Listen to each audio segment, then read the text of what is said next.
ருக்மணி ரங்கங்கிட்ட இன்னைக்கு கமிட்டி மீட்டிங்ல துரையும் ஜாயின் பண்ணி ஸ்போர்ட்ஸ் அகாடமிஸ்க்கு அவர் கொடுக்க போற ஸ்கீமை எக்ஸ்பிளைன் பண்ண போறாரு. துளசி என்ன கண்டிப்பா போகணும்னு சொல்லியிருக்கா, நீயும் வர்றியான்னு கேட்டா அவன் துளசியை மீட் பண்ண போறான் போல. அதனால இல்ல மேம், எனக்கு கொஞ்சம் ஈவினிங் வேலை இருக்குன்னு சொல்லி சமாளிக்க, நீ எதுக்கு வரமாட்டேன்னு எனக்கு நல்லா தெரியுது, சரி போய் என்ஜாய் பண்ணுன்னு சொல்லிடுற.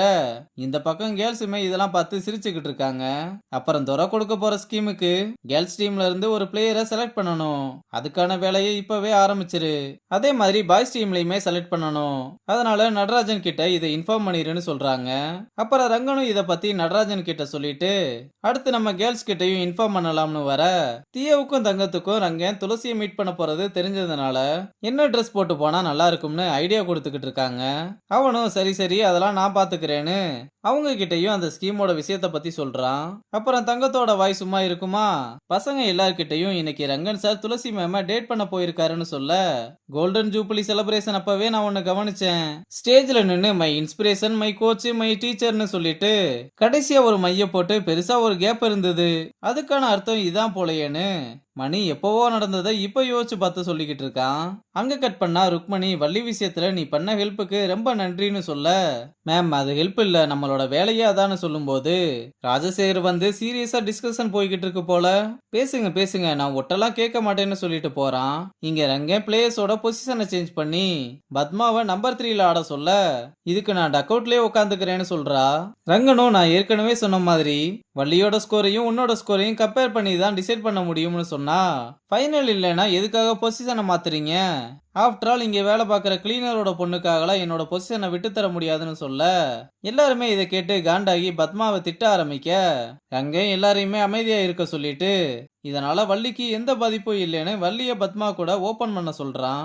அங்க கட் பண்ணா துரை மீட்டிங்ல இந்த ஸ்கீம்ல செலக்ட் ஆகிற ஸ்டூடெண்ட்ஸ்க்கும் அகாடமிஸ்க்கும் நானே டைரக்டா ஃபண்டிங் பண்ண போறேன்னு சொல்ல, இந்த மாதிரி வேலைலாம் நம்ம மினிஸ்டர் துளசி நிறையவே பண்ணுவாங்க, ஆனா எங்களுக்கு இந்த மாதிரி எந்த ஃபேவருமே தேவைப்படாது, சொல்ல போனா நாங்க தான் எல்லாருக்குமே ஃபேவர் கொடுக்கிற இடத்துல இருக்கோம்னு ராஜசேகர் ரொம்ப ஓவரா பேச, அப்ப இதுவரை எத்தனை ஏபிள் பிளேயர்ஸ்க்கு உங்க அகாடமி ஃபண்டிங் பண்ணிருக்கு, நீங்க இதெல்லாம் பண்ணியிருந்தா கிரிக்கெட்டுக்கு சம்பந்தமே இல்லாத எங்களை மாதிரி என்ஆர்ஐலாம் ஃபண்டிங் பண்ண வேண்டிய அவசியமே வந்திருக்காதுன்னு நோஸ் கட் பண்ணி விட பையனுக்கு மூஞ்சிய சுருங்கி போயிருச்சு.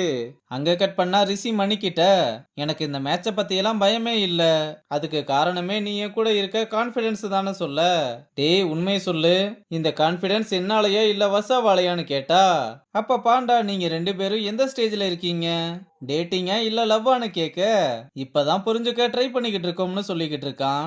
இங்க எல்லாருமே மீட்டிங் எல்லாம் முடிச்சிட்டு போனதுக்கு அப்புறம் ராஜசேகர் டோஸ் வாங்கினதை நினைச்சு ரொம்ப சந்தோஷப்பட்டு வரப்போற டோர்னமெண்ட்ல அவனால எந்த டிராமாவும் கிரியேட் ஆகாத மாதிரி பாத்துக்கணும்னு சொல்ல, என்ன நடந்தாலும் சரி பாத்துக்கலாம்னு துளசியும் சொல்றா. அங்க கட் பண்ணா கோச் வேலைக்கிட்ட வந்து அன்னைக்கு உங்களுக்கும் அந்த அகாடமி பசங்களுக்கும் பிரச்சனை ஆச்சுல, அன்னைக்கு ரிஷி ஏன் அப்படி நடந்துகிட்டான்னு கேட்க, அவனுக்கு பாஸ்ட்ல நடந்த சில இன்சிடென்ட்னால ஆன்சைட்டி ப்ராப்ளம் இருக்கணும், அது எதனால வருதுன்ற எல்லா விஷயத்தையுமே சொல்ல, அப்ப இனிமேல் இந்த பிரச்சனையை நான் பாத்துக்கிறேன்னு சொல்றான். அப்புறம் பிராக்டிஸ் மேட்ச்ல ரிஷி ஓபன் பண்ண போகும்போது எல்லாருமே கைத்தட்ட ஆரம்பிக்க, டேய் பேசாம இருங்கடா அவனுக்கு ஆன்சைட்டி வந்துட போதுன்னு கைத்தட்ட வேணாம்னு சொல்றாங்க.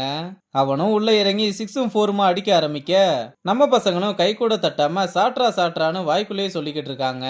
அப்ப கோச் வந்து வம்புக்குன்னு கமாண்ட் ரிஷின்னு கை தட்டி என்கரேஜ் பண்ணி பசங்களை பார்த்து நீங்களும் சியர் பண்ணுங்கடான்னு, டே ரிஷி உங்க அப்பாவோட பெருமையை காப்பாத்து, இல்ல லைஃப்ல ஒண்ணுமே இல்லாம போயிருவேன்னு கத்த ஆரம்பிக்க, இதனால மறுபடியும் ரிஷி ஆன்சைட்டியை கண்ட்ரோல் பண்ண முடியாம ரொம்ப கஷ்டப்பட்டு நானே ரிட்டையர் ஆகிக்கிறேன்னு பேட்டை தூக்கி போட்டு வெளியே வந்துடுறான். அப்ப மணி காண்டுல வந்து டஃபான் பண்றதுக்கு நிறைய ஸ்ட்ராட்டஜி இருக்கு, நம்ம அப்படி ஏதாவது ட்ரை பண்ணி பார்க்கலாம், ஆனா இப்படி ஒருத்தனை ட்ரிகர் பண்றது தப்பா இருக்குன்னு சொல்ல, டேய் நான் இவ்வளவு வருஷமா இதை தான் பண்ணிக்கிட்டு இருக்கேன், ஸ்ட்ராட்டஜி பத்தி எனக்கே சொல்லித்தரையான்னு கிளம்பி போறான். இதனால மணி காண்டாகி வேலு கிட்ட எதுக்கு ரிஷி பத்தின எல்லாத்தையுமே அவர்கிட்ட சொன்னீங்கன்னு கேட்க, ஏண்டா உனக்கு அறிவே இல்லையா, நான் தான் அன்னைக்கே அவர்கிட்ட எதையுமே சொல்லாதுன்னு சொன்னேன்ல, அப்புறம் ஏன்டா இப்படி பண்ணேன்னு கேட்டா, வேலுவும் அவனுக்கு ஹெல்ப் பண்ணதாண்டா சொன்னேன், என்ன எல்லாருமே என் பக்கம் திரும்புறீங்கன்னு சொல்ல, நீ அவனுக்கு ஹெல்ப் பண்ணலாம் இல்லடா, எல்லாமே அந்த துறையோட ஸ்பான்சர்ஷிப்புக்காகன்னு சொல்லிற, அப்ப இத்தனை நாளா என்ன எல்லாருமே வில்லனா தான் பாத்திருக்கீங்க,